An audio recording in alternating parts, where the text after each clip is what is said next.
ይህ ኢትዮጵያ ቴሌቪዥን ነው።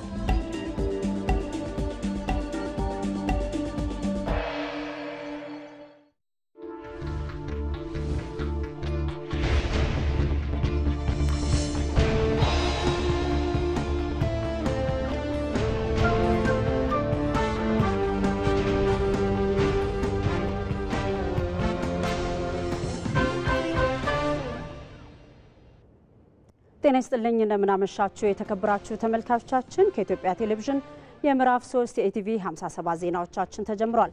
አበይት ርዕሶቹን አስቀድማለሁ። ጠቅላይ ሚኒስትር አብይ አህመድ ስፔስ ሳይንስና ጂኦስፓሻል ኢንስቲትዩት ከከርሰ ምድር እስከ ህዋ ለልማት አስፈላጊ የሆኑ መረጃዎችን በመለየትና በመተንተን ያከናወናቸው ስራዎች በዘርፉ መሰረት የጣሉ መሆናቸውን ተናገሩ። ጥቂት ዓመታት ስለሆኑት በዚህ ደረጃ የደረጀ ተቋም የማየት ጉጉት ቢኖረንም ግን አልጠበቅም። ስፔስ ሳይንስ እና ጂኦስፓሻል በጣም ጥሩ ደረጃ ነው ያሉት። ፋውንዴሽን ተጥሏል።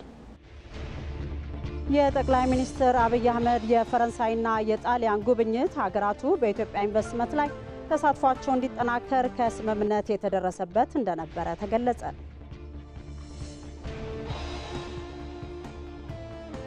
በዚህ ውይይት በኢትዮጵያና በፈረንሳይ መካከል ያለው የሁለትዮሽ ግንኙነት በተለይም በኢኮኖሚ ዘርፍ ያለ ትብብር ኢንቨስትመንትን እንዴት ማሳደግ እንደሚቻል ቀደም ብሎ በተደረሰበት መግባባት መሰረት ያለንበትን ደረጃ ለማየት ያስቻለ ውይይት ነበር።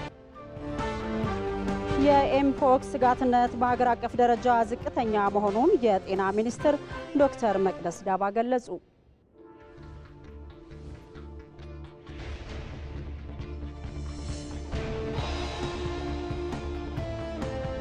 በሽታው ተላላፊ በሽታ ቢሆንም በአገር አቀፍ ደረጃ ስንመለከተው በስርጭት ሁኔታው በአስከፊነት ሁኔታው አሁን ካሉን ታማሚዎች አንፃር ዝቅተኛ በሚባልበት ደረጃ ላይ ያለው ማለት ነው።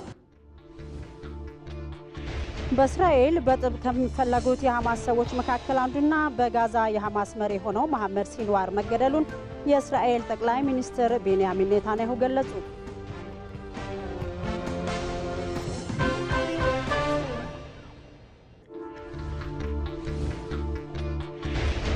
ተመልካቾቻችን የዛሬ የኢቲቪ 57 አጀንዳችን ጠቅላይ ሚኒስትር አብይ አህመድ በአውሮፓ በተለይ በጣሊያንና በፈረንሳይ ያደረጉትን ጉብኝት አንድምታ ይቃኛል።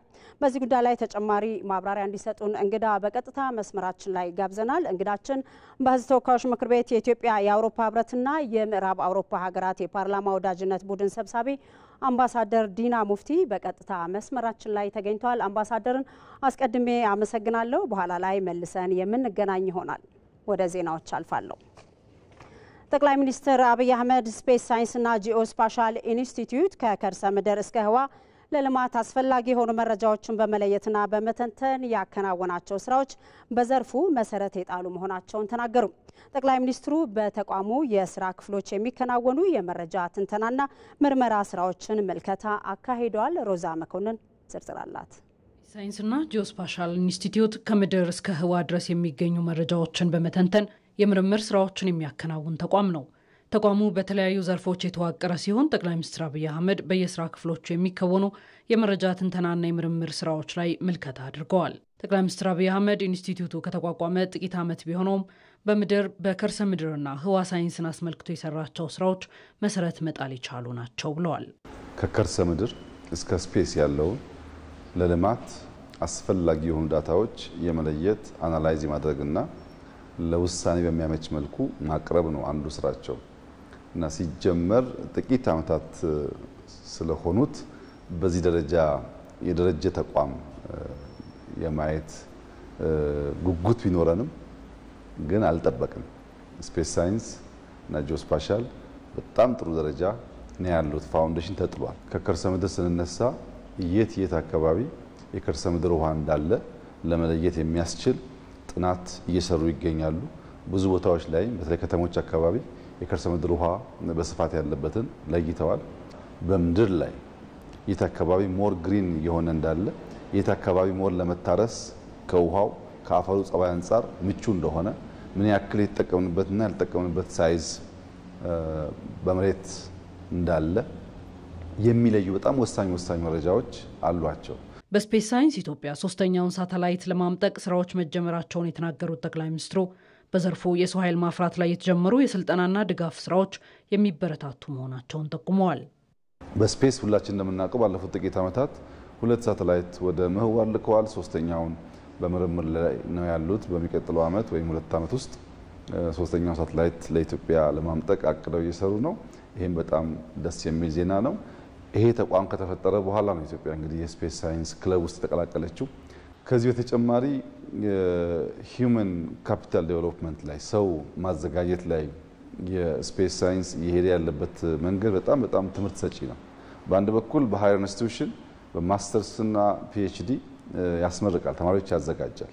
በሌላ መንገድ ደግሞ ህፃናት ፍላጎት ያላቸው ታለንት ያላቸውን በመቶ የሚቆጠሩ በሰመር ካምፕ እየወሰደ እያሰለጠነ ከነሱ ውስጥ ተስፋ ያላቸው የስታርታፕ ዩኒት አላቸው እዛ እያዘጋጁ ወደ ማርኬት ያወጣሉ። ይሄ በጣም ትልቅ ስራ ነው። ጠቅላይ ሚኒስትር አብይ አህመድ የስፔስ ቴክኖሎጂን የበለጠ ለማዘመን እንደ ሀገር የሚከናወኑ ስራዎች ቀጣይ ትውልድን ታሳቢ ያደረጉ መሆናቸውን ጠቅሰው ተሻጋሪ የወል ተቋማት ግንባታ ላይ በተጠናከረ መልኩ መስራት እንደሚገባም ጠቁመዋል። የእንጦጦ ኦብዘርቫቶሪ ከዚህ ቀደም የነበረውን አቅም በከፍተኛ ደረጃ አሳድገው መረጃቸው ለሎካል ብቻ ሳይሆን ከኢንተርናሽናል መሰል ተቋማት ጋር በትብብር ለመስራት የሚያስችል አቅም ገንብተዋል። ከነሱ የሚወጣው መረጃ ኢንተርናሽናል ተቋማትም በደስታ የሚቀበሉት ሆኗል፣ የሚያምኑት ሆኗል። ይሄን እንግዲህ በጥቂት ዓመታት ውስጥ ማየት በጣም ደስታ የሚሰጥ ጉዳይ ነው። ምክንያቱም ታስታውሱ ከሆነ ስፔስ ኤጀንሲ ሲቋቋም ብዙ ሽኩቻዎች ነበሩ። አሁን ለኢትዮጵያ ስፔስ ምን ያደርግላታል፣ ስፔስ ጊዜው አሁን ነው ወይ የሚል አከራካሪ ጉዳዮች ነበሩ። ለነገ ለትውልድ የሚሰሩ ስራዎች ላይ አርቀው ማሰብ የማይችሉ ቪዥን የሌላቸው ትውልድን ታሳቢ የማያደርጉ ሰዎች፣ ለዕለት ጉርስ ብቻ የሚጨነቁ ሰዎች፣ የዕለት ጉርስ ብቻ የሚያኖር የሚመስላቸው ሰዎች የዛሬውን ጉዳይ ሊያነሱ ይችላሉ። ለነሱ ዋናው ትኩረት ሆድ ነው። ለነሱ ዋናው ትኩረት ዛሬ በልቶ ማደር ነው።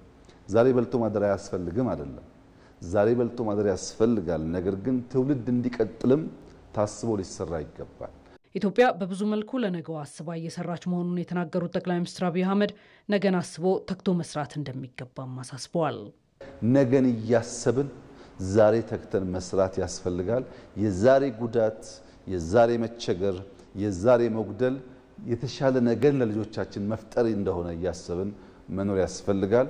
ለዚህ ትውልድ ብቻ ሳይሆን የሚቀጥለው ትውልድ ስራም በተወሰነ ደረጃ የኛ ኃላፊነት መሆኑን አምነን መትጋት አለብን። ከዚህ አንፃር እጅግ አመርቂና ተስፋ ሰጪ ጅማሮ ነው ያለው። የስፔስ ሳይንስና ጂኦስፓሻል ኢንስቲትዩት በተለያዩ ዘርፎች ሳይንሳዊ የሆኑ ትንተናዎችን በማቅረብ ለሚመለከታቸው ተቋማት በግብአትነት የሚሰጥ ነው። በተያያዘ ዜና የስፔስ ሳይንስና ጂኦስፓሻል ኢንስቲትዩት ዋና ዳይሬክተር አብዲሳ ይልማ ኢንስቲትዩቱ ቴክኖሎጂን በመጠቀም መረጃ የመሰብሰብ የመተንተንና እሴት ጨምሮ ለውሳኔ ሰጪ አካላት ለማቅረብ ስራውን እየተወጣ መሆኑን ገልጸዋል። በዋናነት ስራችን የተለያዩ መሬት ላይ የሚገጠሙ በአውሮፕላን ላይ የሚገጠሙ እና ሳተላይት ላይ የሚገጠሙ ሴንሰሮችን በመጠቀም መረጃዎችን መሰብሰብ ነው። መረጃዎቹ ተሰብስበው ሲያበቁ ደግሞ እነዚህ መረጃዎች ተተንትነው ለውሳኔ ሰጪ አካላት ለውሳኔ እንዲረዳ ማቅረብ ነው ማለት ነው፣ እሴት አክሎ። ስለዚህ የማይነካው ዘርፍ የለም። ግብርና ላይ አለበት፣ ቱሪዝም ላይ፣ ከተማ ላይ፣ ከውሃ ከደን፣ ከተፈጥሮ አደጋ፣ ከዲዛስተር፣ ከመሬት ከገጠርም ከከተማ መሬት ጋር ወዘተ እያለ ሰፊ አይነት አፕሊኬሽን ነው ያለው ማለት ነው። ስለዚህ ዋናው ስራችን መረጃዎችን የተለያዩ ቴክኖሎጂዎችን በመጠቀም መሰብሰብ፣ መተንተን እና እሴት አክሎ ለውሳኔ ሰጪዎች ማቅረብ ነው። ዋና ዳይሬክተሩ አክለውም የኢትዮጵያን ሶስተኛ ሳተላይት የማልማት ስራ እየተከናወነ መሆኑን አስታውሰው በዘርፉ ኢትዮጵያ ያላትን የቴክኖሎጂ አቅም በመጠቀም ገቢ ለማስገኘት መታቀዱን ተናግረዋል። ሶስተኛውን የኢትዮጵያ የመሬት ምልከታ ሳተላይት ማልማት ተጀምሯል ማለት ነው። እንግዲህ ከአንድ ዓመት በኋላ የማልማት ስራው ተጠናቆ ለማምጠቅ ዝግጁ እናደርጋለን ማለት ነው። በእንጦጦ ማዕከላችን ከሳተላይት መረጃ መቀበል የሚያስችሉ የመረጃ መቀበያ ጣቢያዎች አሉን። አሁን ላይ የመረጃ መቀበያ ጣቢያችን ደረጃውን የጠበቀ ነው ማለት እንችላለን። እንደገናም የግራውንድ ስቴሽን የምንላቸው ከ4.5 አንስተን ቀጥለን 7.3 ሜትር ዲያሜትር ያለው አሁን ላይ ደግሞ 12 ሜትር ዲያሜትር ያለው ጭምር የመሬት መረጃ መቀበያ ጣቢያ አለን ማለት ነው። የራሳችን ሳተላይቶችም በማይኖሩበት ጊዜም ጭምር ከሌሎች ሳተላይቶች መረጃ መሰብሰብ የሚያስችል አቅምም ተፈጥሯል ማለት ነው። አሁን እንደውም እየሰራን ያለነው እነዚህን የመሬት ላይ ያሉ ፋሲሊቲዎች ተጠቅመን ሌሎች አካላት እነዚህን መሳሪያዎች ተጠቅመው ግራውንድ ስቴሽን አዝ ሰርቪስ ወስደው ገቢ ማመንጨት የሚያስችልም ነገር ላይ እየተንቀሳቀስን ነው ማለት ነው። ወደ ሌሎች ዘገባዎች ስንሻገር ምክትል ጠቅላይ ሚኒስትር ተመስገን ጥሩነህ ከኢትዮጵያ ኦርቶዶክስ ተዋሕዶ ቤተክርስቲያን ብፁዓን ሊቃነ ጳጳሳት ጋር ተወያይተዋል። ምክትል ጠቅላይ ሚኒስትሩ በማህበራዊ ትስስር ገጻቸው ላይ ባሰፈሩት መልእክት ብፁዓን ሊቃነ ጳጳሳት ዛሬ ብሔራዊ ቤተ መንግስትን መጎብኘታቸውን ገልጿል። የኢትዮጵያ ኦርቶዶክስ ተዋሕዶ ቤተክርስቲያን በሀገር ግንባታ ተገቢውን አስተዋጽኦ እንድታበረክት መንግስት የሚጠበቅበትን ሁሉ እንደሚወጣም ገልጿል። አዲስ ለተመደቡት ብፁዓን አባቶች መልካም የስራ ዘመን ተመኝቻለሁ ሲሉም ገልጿል። ምክትል ጠቅላይ ሚኒስትር ተመስገን ጥሩነህ የቀዳማዊት እመቤት ጽሕፈት ቤት በአዲስ አበባ ከተማ ለሚኖሩ የአካል ጉዳት ገጥሟቸው ከቤት ወጥተው ለመንቀሳቀስም ሆነ ወደ ትምህርት ገበታ ለመቀላቀል ችግር ለገጠማቸው ልጆችና በተለያየ ምክንያት ለጉዳት ለተጋለጡ አዋቂዎች 46 ዊልቸሮችን አበርክቷል። ድጋፉ በልጆቻቸው የአካል ጉዳት ምክንያት መስራትም ሆነ ልጆቻቸውን ማንቀሳቀስ ለተቸገሩ ወላጆች እፎይታን እንደሚሰጥ ጽሕፈት ቤቱ ጠቅሷል። የቀዳማዊት እመቤት ጽሕፈት ቤት በማህበራዊ ትስስር ገጹ ለችግር ተጋላጭ ለሆነው ለህብረተሰብ ክፍሎች የሚደረገው ድጋፍም ተጠናክሮ መቀጠሉን ነው የገለጸው።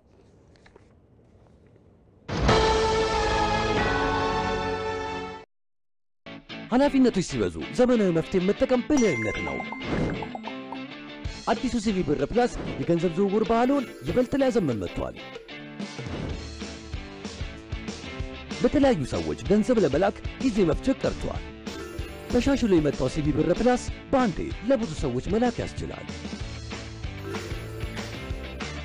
የአየር ሰዓትና የሚላክ ገንዘብ ደግሞ ስልኩ ቀኑን ጠብቆ እንዲልክና እንዲሞላ ማድረግ። ከሲቢ ብር ወደ ሌላ ሰው ለመላክ ማጂክ ፔይ ፈጣንና ቀላል አማራጭ ነው። አሁን ባሉበት ሆነው የኮንዶሚኒየም ብድር ክፍያውን መክፈል ይችላሉ። ገንዘብ ለመጠየቅ ሊንክ ፈጥሮ ወደሚፈልጉት ሰው መላክ ብቻ በቂ ነው። ገንዘብ ሲቢ ብር ሂሳቡ ላይ ባይኖርም ችግር አይደለም። የባንክ ሂሳቡን በሲቢ ብር ፕላስ በኩል ያገኙታል። የጉዞ ትኬት፣ የዲኤስቲቪ ሌሎች ተጨማሪ አገልግሎቶችን ወደ ሲቢ ብር ፕላስ ሚኒ አፖች ጎራ ይበሉ። መተግበሪያው ከአፕ ስቶር ወይም ከፕሌይ ስቶር በማውረድ ባሉበት ሆነው መመዝገብ ይችላሉ። ሲቢ ብር ባሉበት ሁሉ አለ። የኢትዮጵያ ንግድ ባንክ ሁሌም የሚተማመኑበት ባንክ። ከኢትዮጵያ ቴሌቪዥን የምዕራፍ 3 የኢቲቪ 57 ዜናዎቻችን ቀጥሏል። ወደ ዝርዝር ዘገባዎች ተሻግረናል። ከግንቦት 6 ጀምሮ ለ15 ተከታታይ ቀናት ሲካሄድ የቆየው የቅዱስ ሲኖዶስ ምልዓተ ጉባኤ ርክበ ካህናት የተለያዩ ውሳኔዎችን አሳልፏል። በኢትዮጵያ ኦርቶዶክስ ተዋሕዶ ቤተክርስቲያን በዓመት 2 ጊዜ የሚካሄደው ጉባኤ በመላው ዓለም ጦርነት ባለባቸው ሀገራት ሁሉ ሰላምና እርቅ እንዲሰፍን በመጸለይ ዛሬ ጉባኤውን በጸሎት አጠናቋል። ምንተስኖት ይልማ ዝርዝር አለው። የኢትዮጵያ ኦርቶዶክስ ተዋሕዶ ቤተክርስቲያን ቅዱስ ሲኖዶስ ከግንቦት 6 እስከ 19 ለ15 ተከታታይ ቀናት ሲያካሄድ የቆየውን የቅዱስ ሲኖዶስ ምልዓተ ጉባኤ ርክበ ካህናት የተለያዩ ውሳኔዎችን በማሳለፍ ዛሬ ተጠናቋል። ምልዓተ ጉባኤው ለሀገር ሰላምና አንድነት የሚሰሩ ብፁዓን አበው ሊቃነ ጳጳሳትን መሰየሙንም አስታውቋል።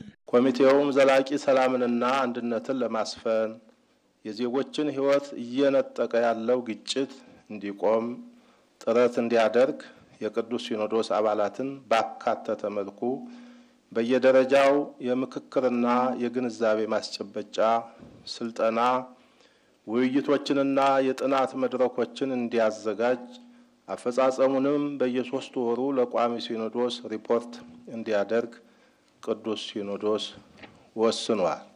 የቅዱስ ሲኖዶስ ዋና ጸሐፊና የመንበረ ፓትርያርክ ጠቅላይ ቤተ ክህነት ጽሕፈት ቤት ዋና ስራ አስኪያጅ ምርጫን አስመልክቶ በስራ ላይ የነበሩ ብፁዓን አባቶች የስራ ዘመናቸውን ያጠናቀቁ በመሆኑ ለቀጣይ 3 ዓመታት የሚሰሩ ብፁዓን አበው ሊቃነ ጳጳሳትን ምርጫ ማከናወኑንም ቅዱስ ሲኖዶስ ገልጸዋል። ለቅዱስ ሲኖዶስ ዋና ጸሐፊነት ብፁዕ አቡነ ዲዮስቆሮስ በደቡባዊ ዞን ማይጨው የደቡባዊ ምስራቅ ትግራይ የራያ ሀገረ ሊቀ ጳጳስን መርጦ ሰይሟል። ለመንበረ ፓትርያርክ ጠቅላይ ቤተ ክህነት ጽሕፈት ቤት ዋና ስራ አስኪያጅ ብፁዕ አቡነ ሳዊሮስ የደቡብ ምዕራብ ሸዋ የሸገር ከተማ እና የምስካየ ሕዙናን መድኃኔዓለም ገዳም የበላይ ኃላፊ ሊቀ ጳጳስን መርጦ ሰይሟል። በኮሪደር ልማትና መልሶ ማልማት ስራ የቤተ ክርስቲያንን ይዞታ በመተካት ረገድ ላበረከተው ጉልህ አስተዋጽኦ የአዲስ አበባ ከተማ አስተዳደርን ቅዱስ ሲኖዶስ አመስግኗል። የአዲስ አበባ ከተማ አስተዳደርና ክብርት ከንቲባ ወይዘሮ አዳነች አቤቤ የቤተ ክርስቲያንን ይዞታ ለግንባታ በሚያመች ሁኔታ አሰባስቦ በመስጠት ለፈረሱ ቤቶች ካሳ በመክፈል በጽርሐ ምኒልክ ህንጻ ምትክ በነባሩ ቦታ ላይ B+G+4+ ቴራስ በመንግስት በጀት መልሶ እንዲገነባ በማድረጋቸው ቅዱስ ሲኖዶስ ምስጋናውን ያቀርባል። የቅዱስ ሲኖዶስ ምልዓተ ጉባኤ ነቀፋ ያለባቸውን ትምህርቶች በሚዲያ ያስተላለፉ ብፁዕ አቡነ ገብርኤል፣ ብፁዕ አቡነ ፊልጶስና ብፁዕ አቡነ በርናባስ የጠየቁትን ይቅርታ በመቀበል ቤተክርስቲያንን የሚወክሉ ትምህርቶችና መግለጫዎች በከፍተኛ ጥንቃቄ እንዲደረጉ ምልዓተ ጉባኤው ወስኗል። የሰላም ሚኒስቴር የኢትዮጵያ ኦርቶዶክስ ተዋሕዶ ቤተክርስቲያን ቅዱስ ሲኖዶስ የርክበ ካህናት ጉባኤ በሰላም በመጠናቀቁ ታላቅ ስኬት ነው ሲል ለኢቢሲ መግለጫ ልኳል። ሚኒስቴሩ የኢትዮጵያ ኦርቶዶክስ ተዋሕዶ ቤተክርስቲያን ቅዱስ ሲኖዶስ የርክበ ካህናት ጉባኤውን በሰላም በማጠናቀቁ ብፁዓን አባቶችና የእምነቱ ተከታዮች የእንኳን ደስ አላችሁ መልእክቱንም አስተላልፏል። የሰላም ሚኒስቴር የኢትዮጵያ ኦርቶዶክስ ተዋሕዶ ቤተክርስቲያን በሀገረ መንግስት ግንባታ፣ ኢትዮጵያዊ አብሮነት እንዲሁም በሀገር ሰላም ግንባታ ሂደት እንደ ሌሎች የሀገሪቱ ሃይማኖቶች ሁሉ ጉልህ ሚና ስትጫወት የቆየች አሁንም ይህንን ተግባራት እያከናወነች እንደሆነ ይገነዘባል ብሏል። በዚህም ልዩ አክብሮት አለን። ተቋማችን ከቤተክርስቲያናቷ ጋር የወል ግባችን በሆኑት የሰላምና የሀገር ግንባታ ስራዎች ዙሪያ ተቀራርቦ ለመስራት ከምንጊዜውም በበለጠ ያለንን ቁርጠኝነት ለመግለጽ እንወዳለን ብለዋል። የሰላም ሚኒስቴር በጉባኤው ተመርጠው ኃላፊነትን ከተረከቡት አባቶች ጋርም ተቀራርቦ ለመስራት ያለውን ዝግጁነት ገልጾ ቤተክርስቲያናቷ በሰላም በማህበራዊ ልማትና በሀገር ግንባታ የሚጠበቅባትን ሀገራዊ ኃላፊነት እንደምትወጣም ተስፋ እንደሚያደርግ ነው ያስታወቀው። በድጋሚ የርክበ ካህናት ጉባኤው ለሀገር ሰላምና ህብረ ብሔራዊ ግንባታ በሚያግዝ መልኩ በሰላም በመጠናቀቁ እንኳን ደስ አለን፣ ሰላም ለኢትዮጵያ ብሏል። የሰላም ሚኒስቴር ለኢቢሲ በላከው መግለጫ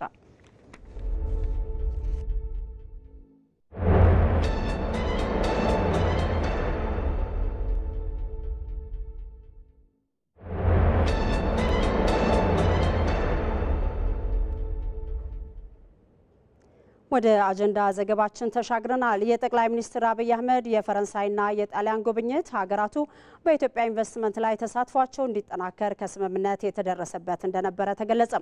ፈረንሳይና ጣሊያን ከኢትዮጵያ ጋር ያላቸው ዲፕሎማሲያዊ ግንኙነት ከመቼውም ጊዜ በላይ መጠናከሩም ነው የተመላከተው። ሙሉ ግርማይ በዚህ ጉዳይ ላይ ዝርዝር ዘገባ አዘጋጅቷል። ፈረንሳይና ጣሊያን ከአውሮፓ አህጉር ከሀያላኑ ተርታ ይሰለፋሉ። ሀገራቱ በፖለቲካውም ሆነ በኢኮኖሚ አቅም ከአውሮፓ ህብረት ከግንባር ቀደሞቹ ይጠቀሳሉ።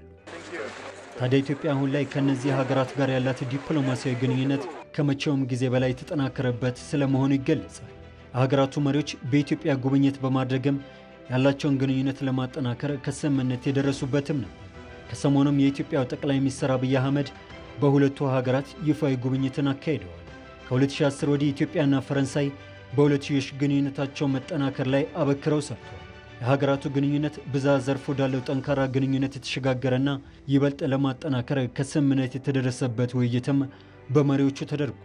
በተለይም በኢኮኖሚ ዘርፍ ያለ ትብብር፣ ኢንቨስትመንትን እንዴት ማሳደግ እንደሚቻል ቀደም ብሎ በተደረሰበት መግባባት መሰረት ያለንበትን ደረጃ ለማየት ያስቻለ ውይይት ነበር። በተጨማሪምና በሁለቱ ሀገራት መካከል በመተባበር የቀጠና ሰላምን ከፍ ለማድረግ እንዴት እንደሚቻል ንግግር የተደረገበት ነው። ጠቅላይ ሚኒስትር አብይ አህመድ በፈረንሳይ ፓሪስ ጉብኝታቸውም ስቴሽን ኤፍ የተሰኘውን በዓለም ግዙፉን የግል የቴክኖሎጂ ስታርታፕ የቢዝነስ መፍጠሪያ ማዕከልንም ጎብኝተዋል። እንዲህ ያለ የሰው ሰራሽ አስተውሎት ቴክኖሎጂ ኢትዮጵያ ለጀመረቻቸው የዲጂታል ሽግግርን በማፋጠን ረገድ የእውቀት ልውጦች አስፈላጊነትን አስምረው ያሳዩ ናቸው። ስታርታፕ ስቴሽን ኤፍ የሚባለው በቴክኖሎጂ በጣም በርካታ ነገሮችን ከሱ ተምረናል። በተለይ በአንድ ቦታ ላይ ወደ 1000 የሚሆን ስታርታፖችን ነው በጋራ የሚያስተናግዱት። ይሄ በአርቲፊሻል ቴክኖሎጂ በጣም ብዙ ስራዎችን እየሰሩ ነው ስንጎበኝ ያየ ነው። ከዚህ እንግዲህ ትልቅ በስታርታፕ ላይ ስራ መስራት እንዳለብንና ወጣቶችን የማብቃት ሀሳባቸውን ይዞ ሲመጡ ሀሳባቸውን ወደ ስራ ቀይሮ ለሀገር ለወገን እንዲያደርጉ የማድረግ ነው። ጠቅላይ ሚኒስትር አብይ አህመድ ከፈረንሳይ በመቀጠልም ወደ ጣሊያን አቅንተዋል። የሁለቱ ሀገራት መሪዎች አስቀድመውም ይፋ የሥራ ጉብኝትን በማድረግ የሀገራቱን የረዥም ዘመን ትስስር ለማጠናከር ከስምምነት የደረሱበትም ነበር። መሪዎቹ ከዚህ ቀደም የደረሱበትን የትብብር አፈጻጸምን መገምገምና አዳዲስ ትብብሮችን መከወን በሚቻልባቸው ጉዳዮች ላይም ተወያይተዋል። የጣሊያን ባለሀብቶች ኢትዮጵያን የኢንቨስትመንት መዳረሻቸው እንዲያደርጓትም መሪዎቹ ቁርጠኝነታቸውንም ያሳዩበት ነው። በሁለቱ መሪዎች መካከል በተደረገው ውይይት ኢትዮጵያ እያካሄደችው ያለችው ሰፊ የማክሮ ኢኮኖሚ ሪፎርም የጣሊያን መንግስት አሁንም ድጋፉን አጠናክሮ እንደሚቀጥል ከስምምነት የተደረሰበት ነው። ሪፎርሙ ተጠናክሮ እንዲቀጥል የጣሊያን መንግስት በክብርት ጠቅላይ ሚኒስትሯ በኩል ጠንካራ ድጋፍ እንደሚያደርጉ ከስምምነት የተደረሰበት ነው ማለት ይቻላል። እንዲሁም የማክሮ ኢኮኖሚ ሪፎርማችን በፈጠረው አጠቃላይ ምቹ የኢንቨስትመንት ሁኔታን መሰረት በማድረግ ኢትዮጵያ ውስጥ ያለውንም የኢንቨስትመንት እድል አሟጦ ለመጠቀም የጣሊያን ባለሀብቶች በኢትዮጵያ ላይ መዋዕለ ንዋያቸውን እንዲያፈሱ በኢንቨስትመንት ትብብር ረገድ አብሮ ለመስራት ከስምምነት ተደርሷል ማለት ነው። ጠቅላይ ሚኒስትር አብይ አህመድ በቫቲካን በመገኘትም ከሮማ ካቶሊካዊት ቤተክርስቲያን ርዕሰ ሊቃነ ጳጳሳት ብፁዕ ወቅዱስ ፖፕ ሊዮ 14ኛ ጋር በመገናኘትም በሁለትዮሽና ዓለም አቀፍ ጉዳዮች ላይ በመምከር ትብብራቸውን አጠናክረው ለመቀጠልም ተስማምተዋል። በተመሳሳይም ጠቅላይ ሚኒስትሩ በጣሊያን ቆይታቸው ከዊ ቢውልድ ግሩፕ ዋና ስራ አስፈጻሚ ፔትሮ ሳሊኒ ጋር በመገናኘትም ኩባንያው በኢትዮጵያ የሚያከናውናቸውን ፕሮጀክቶችን አጠናክሮ እንዲቀጥል መወያየታቸውም ተገልጿል። ተመልካቾቻችን በዚህ ጉዳይ ላይ ተጨማሪ ማብራሪያ እንዲሰጡን ሁለት እንግዶችን በቀጥታ መስመራችን ላይ ጋብዘናል። የመጀመሪያው እንግዳችን አምባሳደር ሙፍቲ ናቸው። በሕዝብ ተወካዮች ምክር ቤት የኢትዮጵያ የአውሮፓ ህብረትና የምዕራብ አውሮፓ ሀገራት የፓርላማ ወዳጅነት ቡድን ሰብሳቢ ናቸው። እንዲሁም ሁለተኛው እንግዳ እንዲሁ በቀጥታ መስመራችን ላይ ተገኝተዋል። በውጭ ጉዳይ ኢንስቲትዩት የአውሮፓና አሜሪካ ጉዳይ ተመራማሪ የሆኑት ዶክተር ተስፋዬ በዛብህ እንዲሁ በቀጥታ መስመራችን ላይ ተቀላቅለውናል። ሁለቱን እንግዶቼን አሁንም በድጋሚ አመሰግናለሁኝ። አቶ ተስፋዬ፣ ዶክተር ተስፋዬ ወደ እርስዎ ነው የምሻገረው። እስቲ የጠቅላይ ሚኒስትር አብይ አህመድ የጣሊያን የፈረንሳይና የቫቲካን ቆይታ ምን ይመስላል? ከየሀገራቱ ጋር ያለው የኢትዮጵያ ግንኙነት ወደ ላቀ ደረጃ ወይም ወደ ላቀ ምዕራፍ ለማሸጋገርስ ያለው ፋይዳ እንዴት ነው የሚገለጸው? ዶክተር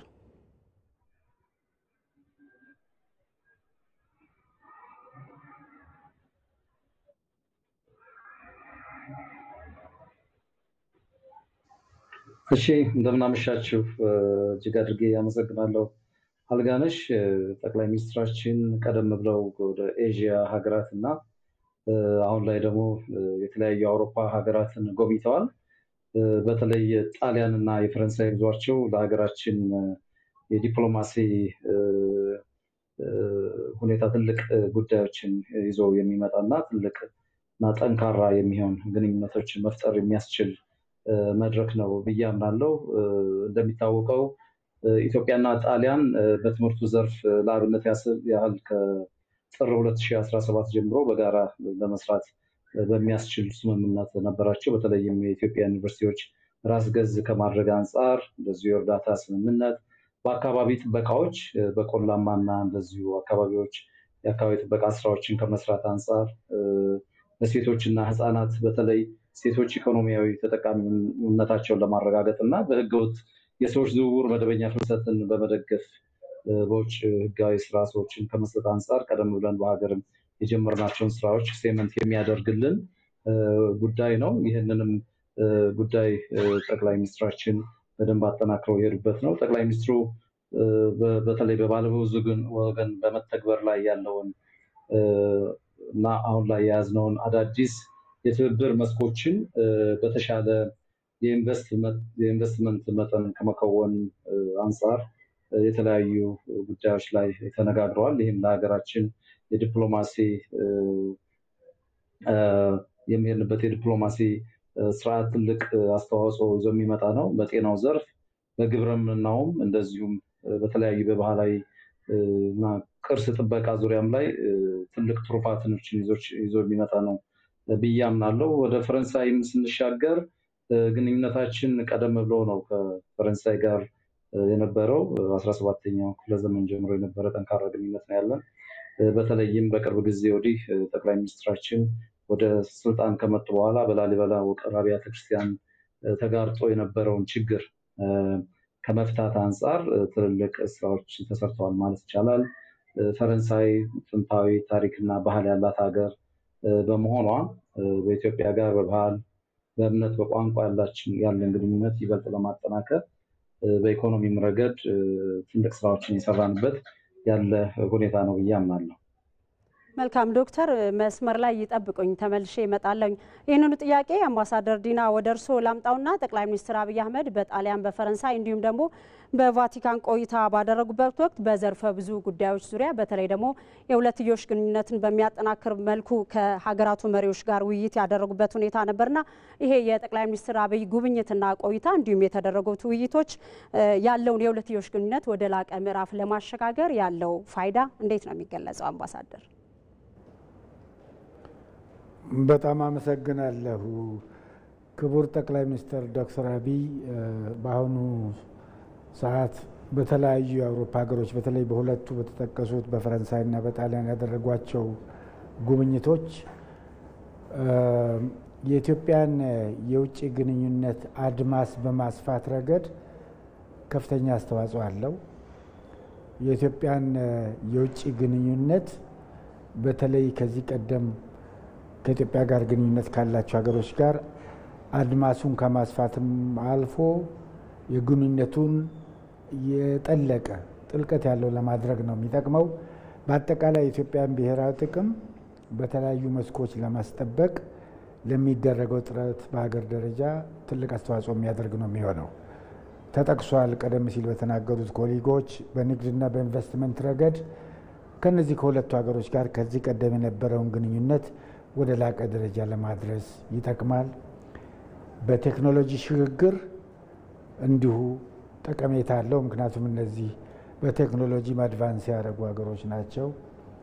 ለሰላምና መረጋጋት በሀገር ቤት የምናደርገውን በሪጅኑ የምናደርገውንም ጥረት የሚደግፉ ሀገሮች እንዲሆኑ ያን ድጋፍ የበለጠ አጠናክሮ እንዲቀጥሉበት ይጠቅማል። የልማት ተራድኦም አስፈላጊ ከሆነ ከነዚህ የአውሮፓ ሀገሮች የሚመጡ የልማት ተራድኦዎች አሉ ለተለያዩ ሴክተሮች፣ ለጤና፣ ለትምህርት፣ ለእርሻ ለመሳሰሉት። ይህንንም ከፍ ለማድረግ የሚረዳ ነው የሚሆነው። በእነዚህ ሀገሮች በመልካም አስተዳደር በዲሞክራሲያዊ ስርዓት ግንባታ ረገድም ያለውን ልምድና ተሞክሮ ለመቅሰምም እጅግ በጣም ጠቃሚ የሆነ ጉብኝት ነው የሚሆነው። በአጠቃላይ ከነዚህ ሀገሮች ጋር የነበርንን የቆየ ግንኙነት ታሪካዊ ግንኙነት ወደ ላቀ ደረጃ ለማድረስ የሚረዳ ጉብኝት ነው ብሎ መውሰድ ይቻላል። በአጠቃላይ የኢትዮጵያን ብሔራዊ ጥቅም በአውሮፓ ደረጃ በእነዚህ በአውሮፓ ውስጥ ባሉት ዋና ዋና ሀገሮች አካባቢና በሌሎችም አካባቢዎች በይበልጥ ለማስጠበቅ አሁን በሀገር ደረጃ ያሉንን ሌሎች አጀንዳዎች አሉ፣ የባህር አክሰስ የመሳሰሉት ነገሮች። እነዚህንም አጀንዳዎች እንዲደግፉን ለማድረግ ይሄ ጉብኝት ትልቅ ሚና እንዳለው፣ ቁልፍ ሚና እንዳለው፣ ጠቃሚነት እንዳለው ማየት ይቻላል ለማለት ነው። በአጠቃላይ መልካም አምባሳደር ዲና፣ አሁንም ወደ እርስዎ ልመለስና ቀደም ሲል በመጠኑ ቢሆን ጠቀስ አድርገውታል። ከዲፕሎማሲ አንጻር የጠቅላይ ሚኒስትር አብይ አህመድ የአውሮፓ ሀገራት ጉዞ አንደምታው እንዴት ነው የሚገለጸው? ቀደም ሲል እንደጠቆሙት የኢትዮጵያን ብሔራዊ ጥቅም ከማስጠበቅ አንጻርስ ያለው ጠቀሜታ እንዳጠቃላይ እንዴት ነው የሚገለጸው? ምንድነው ይሄ ጉብኝት? በአጠቃላይ ኢትዮጵያ ብሔራዊ ጥቅሟን በዓለም አቀፍ ደረጃ በሪጂኑ ደረጃ በአውሮፓም በአሜሪካም በተቀሩትም አካባቢዎች ለማስጠበቅ የሚታደርጋቸውን ጥረቶች አካል ነው የሚሆነው። ይህን ጥረት ከፍ የማድረግ ጉዳይ ነው። ዓለም እንግዲህ አንድ መንደር በሆነችበት በዛሬዋ ጊዜ ብሔራዊ ጥቅምን በምናራምድበት ሰዓት ከሌሎች ጋር ያለንን ግንኙነት በዛው ደረጃ ማጠናከርን ይጠይቃል። የሌሎች ድጋፍ ይጠይቃል። በተለያዩ መስኮች ማለት ነው። በኢኮኖሚ፣ በፖለቲካው፣ በማህበራዊ ጉዳይ፣ በጸጥታው በመሳሰሉት ነገሮች ከሌሎች ጋር መተባበርን አብሮ መስራትን ይጠይቃል። ስለዚህ የእነዚህ ሀገሮች ድጋፍ አስፈላጊነትን በደንብ ያመለክታል። ይህን ድጋፍ ደግሞ ለማጠናከርና ከፍ ለማድረግ እንደዚህ አይነት ጉብኝቶች ወሳኝነት አላቸው። ብሔራዊ ጥቅም ስንል እንግዲህ በሀገራችን ብሔራዊ ጥቅሞች አሉ። በጣም ትኩረት የምናደርግባቸው ትኩረት የሚሹ ብሔራዊ ጥቅሞች የምንላቸውና የምናራምዳቸው ነገሮች አሉ። በዚህ ደረጃ ሁሉ ድጋፍ ያስፈልጋል። በእነዚህ ሀገሮች በሚደረጉት እንቅስቃሴዎች ከነዚህ መንግስታት ጋር ብቻም ሳይሆን በሀገሮቹ ካሉት ሌሎች ተቋማት ጋር የግል ተቋማት፣ የኢኮኖሚ ተቋማት፣ ማህበራዊ ተቋማት ጋርም አብሮ የሚደረጉ ወዳጅነት ግንኙነቶች በዛው ልክ ይጠናከራሉ። ስለዚህ ብሔራዊ ጥቅምን ለማራመድ፣ ብሔራዊ ጥቅምን ለማጠናከር፣ ብሔራዊ ጥቅምን ድጋፍ ለማስገኘት እንደዚህ አይነት ጉብኝት የሚኖረው ሚና በጣም ከፍተኛ ነው ለማለት ነው በአጠቃላይ። መልካም አምባሳደር። ተመልካቾቻችን ከዶክተር ተስፋዬ ጋር የነበረው መስመር ስለተቋረጠ ተመልሰን መገናኘት አልቻልንም። በምሽቱ ማብራሪያ የሰጡን በሕዝብ ተወካዮች ምክር ቤት የአውሮፓ ህብረትና የምዕራብ አውሮፓ ሀገራት የፓርላማ ወዳጅነት ቡድን ሰብሳቢ አምባሳደር ዲና ሙፍቲ እንዲሁም ደግሞ በውጭ ጉዳይ ኢንስቲትዩት የአውሮፓና አሜሪካ ጉዳይ ተመራማሪ ዶክተር ተስፋዬ በዛብህ በቀጥታ መስመራችን ላይ ገብታችሁ ለሰጣችሁን ማብራሪያ አመሰግናለሁ። መልካም ምሽት ይሁንላችሁ።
ከኢትዮጵያ ቴሌቪዥን የምዕራፍ 3 የኢቲቪ 57 ዜናዎቻችን እንደቀጠሉ ናቸው። ተመልካቾቻችን መገናኛ ብዙሃንም ሆነ የተለያዩ ማህበራዊ ሚዲያዎችን በመጠቀም የሕክምና ባለሙያዎችን ስም የሚያጎድፉ አካላት ከድርጊታቸው ሊቆጠቡ እንደሚገባ የሕክምና ባለሙያዎች ጠየቁ።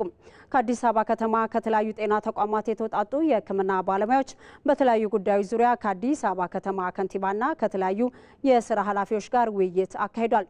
በውይይቱም መገናኛ ብዙሃንንም ሆነ ማህበራዊ ሚዲያዎችን በመጠቀም የጤና ባለሙያዎችን ክብር የሚነካና ስም የሚያጎድፉ አካላት ከድርጊታቸው ሊቆጠቡ ይገባል ሲሉ ነው የሕክምና ባለሙያዎቹ ያሳሰቡት። ውይይቱ የላቀ የጤና አገልግሎት ረሃገል ብልጽግና በሚል መሪ ሀሳብ ነው የተካሄደው።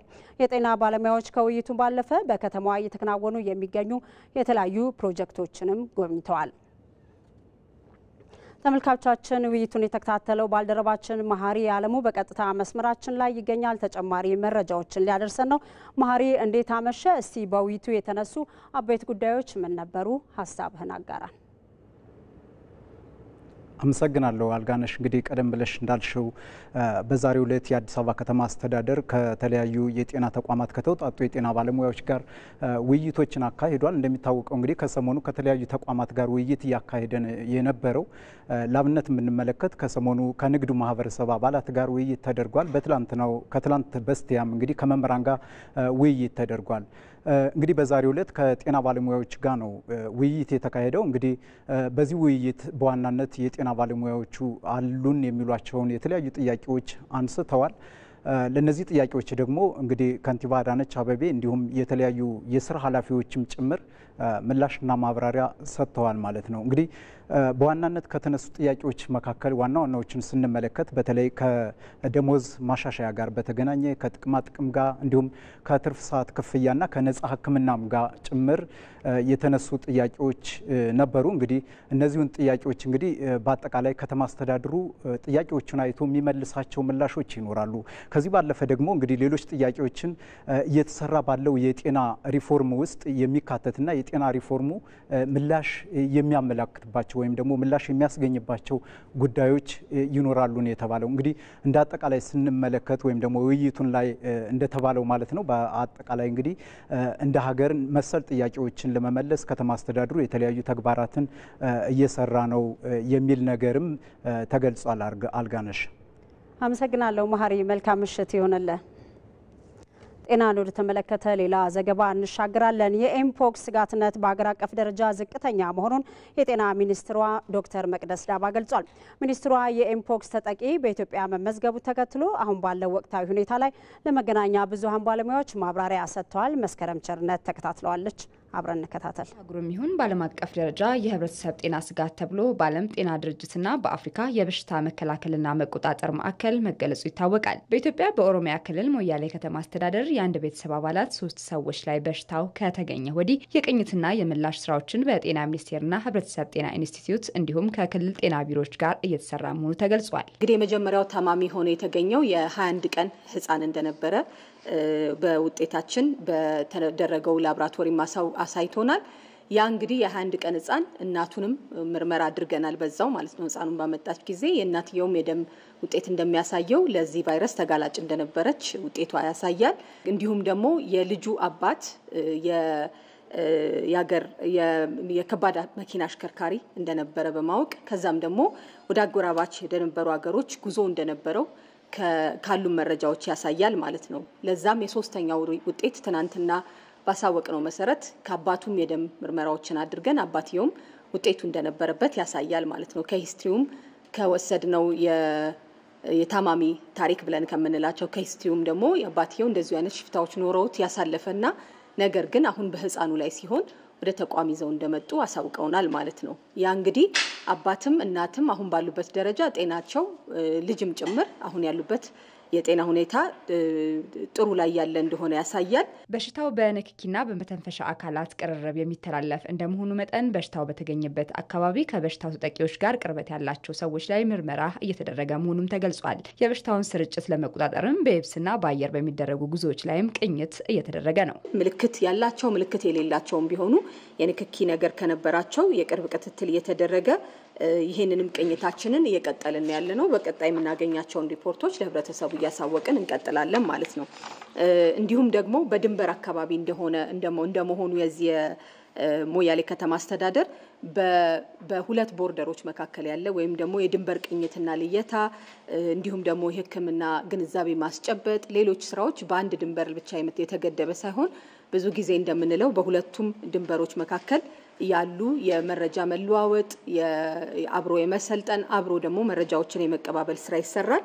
ይሄንንም የመረጃ ልውውጥ እንዲጠናከር ስራዎች እየሰራን እንገኛለን ማለት ነው።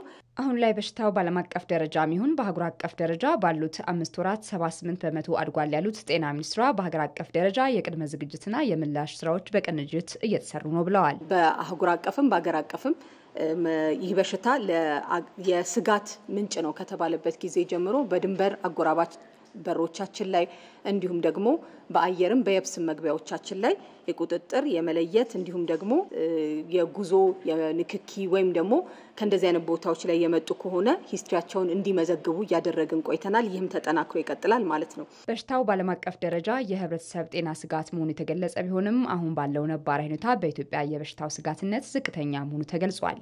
አሁን ባለበት ደረጃ እንደ አገር የስጋት ደረጃው የትዳ ነው ቢባል በሽታው ተላላፊ በሽታ ቢሆንም በአገር አቀፍ ደረጃ ስንመለከተው በስርጭት ሁኔታውም በአስከፊነት ሁኔታውም አሁን ካሉን ታማሚዎች አንጻር ዝቅተኛ በሚባልበት ደረጃ ላይ ነው ያለው ማለት ነው። በየደረጃው ለሚገኙ ባለድርሻ አካላትም አጋር ድርጅቶችም ከሁሉም ጋር በመሆን ዋናው ስራችን የህብረተሰብ የማንቂያ ስራዎች የመረጃ የማሰባሰብ ስራዎች እንሰራለን። የህብረተሰብ ተሳትፎ በተለይም ደግሞ የሚዲያ አካላት እንደወትሮ ህብረተሰባችን ግንዛቤ እንዲኖረው የግንዛቤ ማስጨበጫ ስራዎች ተጀምረዋል። እነዚህም ተጠናክረው እንዲቀጥሉ አደራ ማለት እንፈልጋለን። የበሽታው ምልክት ሽፍታ፣ ትኩሳት፣ ንፍፊት፣ እብጠት፣ የጡንቻ ህመምና የጀርባ ህመም በመሆኑ እነዚህ ምልክቶች ያየ በአፋጣኝ ወደ ጤና ተቋም እንዲቀርብም ተጠቁሟል። ወደ ውጭ ዜና እናልፋለን። በጋዛ የሐማስ መሪ የሆነው መሐመድ ሲንዋር መገደሉን እስራኤል አስታውቃለች። የእስራኤል ጠቅላይ ሚኒስትር ቤንያሚን ኔታንያሁ በእስራኤል በጥብቅ ከሚፈለጉት የሐማስ ሰዎች መካከል አንዱና በጋዛ የሐማስ መሪ የሆነው መሐመድ ሲንዋር በጦራቸው መገደሉን አስታውቋል። መሐመድ ሲንዋር ባሳለፍነው ግንቦት 5 ቀን በደቡባዊ ካን ዩኒስ የአውሮፓ ሆስፒታል ግቢና አካባቢ ላይ የተደረገው የእስራኤል ከፍተኛ ጥቃት ኢላማ መሆኑም ነው የተገለጸው። የእስራኤል ወታደራዊ ኃይል የሐማስን የምድር ውስጥ የጉዞ መስመርና የተለያዩ ቢሮዎችን በጥቃቱ ማውደም እንደቻለ በወቅቱ ገልጾ ነበር። በጋዛ ሐማስ የሚመራ የሲቪል መከላከያ ኤጀንሲ በጥቃቱ 28 ሰዎች መሞታቸውን ቢገልጽም ከሲንዋር ጋር በተያያዘ በህይወት ይኑር ወይም ይሙት ምንም አይነት መረጃን አላወጣም። ዘገባው የቢቢሲ ነው። የተከበራችሁ ተመልካቾቻችን በ3 ምዕራፍ ወደ እናንተ ሲደርስ የነበረው የረቡዕ ምሽት የኢቲቪ 57 ዜናችን በዚህ መልኩ ተጠናቋል። አልጋነሽ ተካ ዜናዎቹን በመምራት አብሬያችሁ ቆይቻለሁ። ስለተከታተላችሁን እናመሰግናለን። መልካም ጊዜ